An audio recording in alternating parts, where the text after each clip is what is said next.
Hey, what's up, lightboltjoe here. Today we are going to discuss the 2023 horror sci-fi film M3GAN. So this is produced by Blumhouse. So Jason Blum's an executive producer who partners with James Wan all the time. James Wan is a co-writer of the story.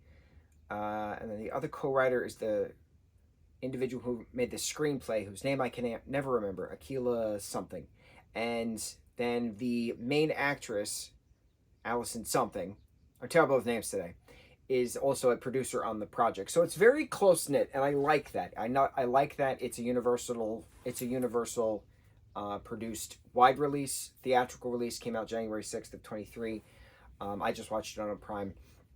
But it was very small budgeted, despite the incredible visual effects, the animatronics of it, the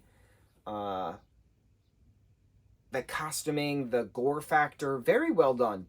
And then it just did so well with audience, so well with the box office. It was immediately slated for M3GAN 2.0. So whenever that comes out, now that we have a writer's strike, now that we have an actor's strike, I don't know when any of this stuff's happening. So we'll see. We'll cross the bridges when we get there. Now, we've seen dolls kill people, right? We've seen Chucky do that in Child's Play, which is a franchise which we will be reviewing hopefully before Halloween. We have to finish all of our 62 original Goosebumps books before Halloween.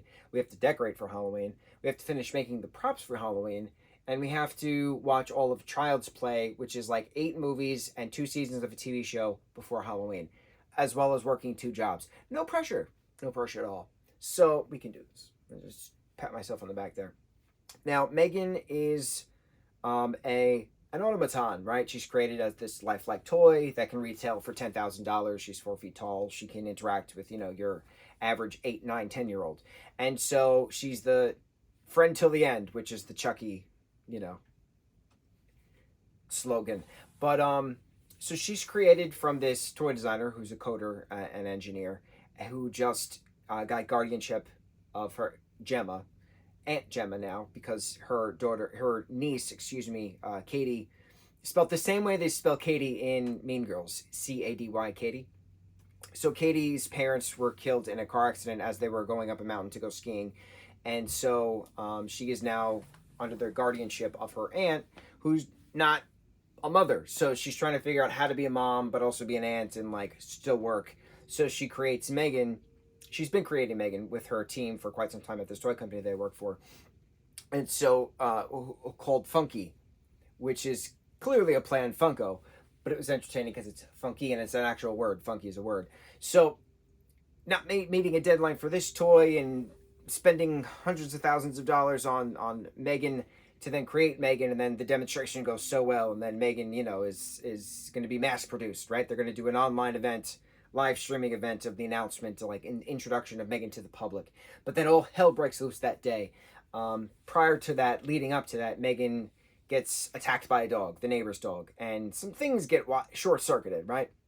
But she's learning, and she's learning things. She's learning about life and dialect and interaction, sarcasm, things. And she's realizing that, she doesn't have to feel remorse if people are then gone. Because then, as long as her primary user, Katie, is okay, safe, and unharmed in a physical or a mental state, emotional state, then she's doing her job. That she doesn't need to differentiate between right and wrong. That if the bully at this new school is causing her harm, it's okay to rip his ear off in the middle of the woods and have him inadvertently trip down a mountain and it gets splattered by a car.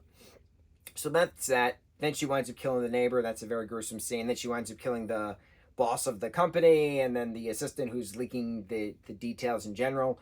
And then, there's the massive fight of the creator and the creation battling it out, and then the creator's first creation helping along.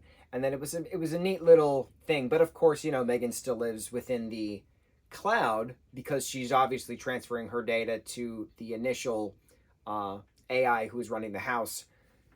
Elsie? I think it was Elsie. And that's clearly how episode 2, season 2. Oh my goodness, this isn't a TV series. How the second movie, M3GAN 2.0, goes into effect. But what's interesting about this is that Blumhouse does a very good job with sci-fi horror. And we said this with Happy Death Day to You, that was a genre switch, that it went from a horror film, the first film, to then sci-fi horror, because it was explained why True was reliving her birth date, right? Why was she reliving that birthday? Well, it was because it was a machine that the kids were building in the lab that was causing a time loop. And like, why was she stuck in the time loop? Why was the other kid stuck in the time loop?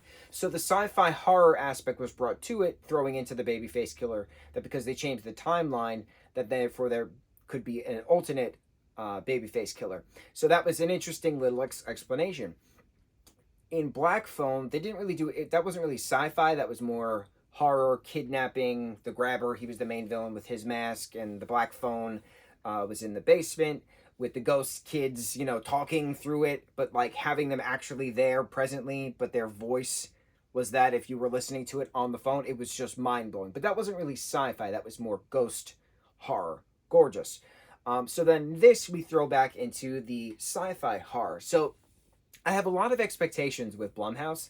Some of it is just right on the money. The whole Conjuring series is just gorgeous. The Insidious series is wonderful. Um, Insidious 5 just came out, right? The Red Door. Like, I can't wait. I think, is Sinister a part of the Blumhouse banner? I believe Sinister is a part of the Blumhouse banner as well. I think they're trying to do a crossover film between Sinister and Insidious. I think we talked about that like a year or so ago. So Blumhouse is great within certain aspects of horror. And this is a prime example of beautiful Blumhouse horror. Blumhouse does the Purge films and the TV series. Incredible. So I had high expectations, and my expectations were met. And especially because I didn't know that M3GAN would be singing 2.5 songs in this. And I'm like, she's singing Bulletproof right now. To Katie, singing, I'm bulletproof, nothing to lose. Fire away, fire away.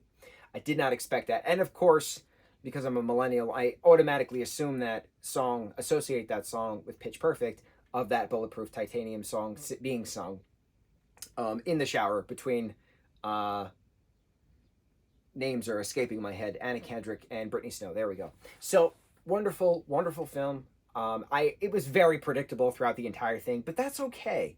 I was very curious about what happens next, and what I liked about this is that the horror element wasn't really until the end. Wasn't really until the last 30 minutes of this film. It was a lot of the tech. It was a lot of the science fiction. How do you bring this automaton to life? What happens if they learn more than they should and start killing people? What do you do next? There was a lot of that morality AI conversation through the first 3/4 of the film, and then the last quarter of the film was just horror, and it was good. It was very good. It was very well done. I'm gonna say great. Screw good. It was very great. I really liked that it wasn't horror from beginning to end. I really liked that there was the build-up. And I'm curious now, how is M3GAN 2.0 going to correlate with Elsie downloading M3GAN's mindset? Who's going to be actually building the next body? Is it going to be that other toy company that assistant was leaking the information to? So many possibilities, man. So many possibilities. Very wonderful. Very meme-worthy. She was memeing all over the place this past winter. I was very excited. The M3GAN dance was great. There's going to be prime Halloween costumes this year. I'm very excited to see all the little M3GANs running around. M3GAN, something third generation automaton. I don't remember what the something is. Mechanical? I don't remember. But yeah. M3GAN, 2023 horror film by Blumhouse. Excellent, excellent film. On to the next review. Which mahalo.